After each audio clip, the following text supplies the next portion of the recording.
NH വഴി പോകുന്ന auto ആണെന്നുണ്ടെങ്കിൽ നമ്മൾ പെട്ടുപോകും. റോഡ് പണി നടക്കുന്നതുകൊണ്ട് തന്നെ വളരെ ബ്ലോക്കും കാര്യങ്ങളൊക്കെയാണ്. പൊടിയുടെ കാര്യം പിന്നെ പറയണ്ടല്ലോ. പിന്നെ ചില കാഴ്ചകളൊക്കെ കാണുമ്പോൾ നമ്മുടെ ഒന്നും ബുദ്ധിമുട്ടുള്ളൊരു പ്രശ്നമല്ലെന്ന് വിചാരിക്കും. ഈ പൊരി വെയിലത്തുടെ ഇന്ന് പണി എന്നിവരെ സംബന്ധിച്ച് കൊടുത്തേക്കുവാണ്.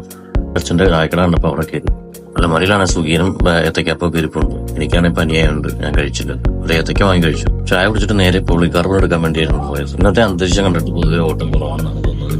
എല്ലാ വെള്ളിയാഴ്ചകളും ജുമാ നമസ്കരിക്കാൻ വേണ്ടിയിട്ടാണ് 12:30 കടകൾ അടയ്ക്കും. അപ്പൊ തന്നെ നമ്മൾ എടുത്തുകൊണ്ട് ചെന്നപ്പോഴത്തേക്ക് കട ക്ലോസ്. പള്ളിയിൽ പോയി നമസ്കരിച്ചിട്ടൊക്കെ വന്നപ്പോൾ സ്റ്റാൻഡിൽ അവസ്ഥ ചെയ്താണ്. 11ാമത്തെ വണ്ടിയാണ്. എന്തായാലും ഇനി ഓട്ടം പോകുമ്പോഴൊരു സമയം നേരെ വീട്ടിലേക്ക് വിട്ടുപോയി. നമ്മുടെ ഗപ്പിയാണ് നമ്മുടെ 3ാമത്തെ ഡെലിവറി നടത്തിയിട്ടത്. കുറേയേറെ കുഞ്ഞുങ്ങളെ ഇസാച്ചി കണ്ടുപിടിച്ചിട്ടുണ്ട്. ഇതിന് പകർന്ന് അപ്പുറത്തെ പാത്രത്തിലിടാൻ വേണ്ടി നോക്കി കൈ കിട്ടുന്നതിനെല്ലാം പിടിച്ചിട്ടുണ്ട്. ഈ അസുളപ്പായിൽ കിടക്കുന്നുണ്ട് തന്നെ അതിനെ കണ്ടുപിടിക്കാൻ വളരെ പാടാണ്. ഇപ്പം കണ്ടിട്ട് ഇന്ന് തന്നെയാണ് പ്രസവം നടന്നതെന്ന് തോന്നുന്നു. വളരെ ചെറിയ കുഞ്ഞുങ്ങളായതുകൊണ്ട് കണ്ടുപിടിക്കാൻ വളരെ പാടുള്ളൂ. പിന്നെ കൈ കിട്ടിയതിനെയൊക്കെ പിടിച്ചപ്പുറത്തെ പാത്രത്തിലേക്ക് മാറ്റി. അതിലിട്ടിരുന്ന് കഴിഞ്ഞാൽ പിന്നെ നമുക്ക് കിട്ടാറില്ല.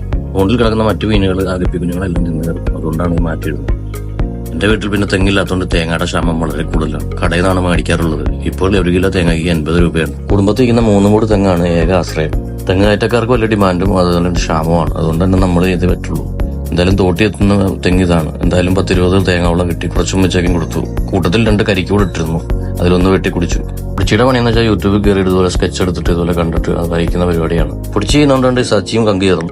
എന്തിന്റെ അവസാനം രണ്ടുപേരോട് അടി ഉണ്ടാക്കുന്ന പരിപാടിയാണ്. ഇസാച്ചി പടം മുഴുവിപ്പിക്കുന്നതിന് മുമ്പ് കീറിക്കളഞ്ഞിട്ട് അവൾ നെറ്റ് പോയി. ക്ഷമ കുറവാണ്. എന്തായാലും പൊടിച്ചു വച്ചിട്ടുണ്ട്. ഇപ്പൊ ഇന്നത്തെ വിശേഷം ഇതൊക്കെയാണ്. അടുത്ത വീഡിയോയിൽ കാണുന്നവരേക്കും ബൈ.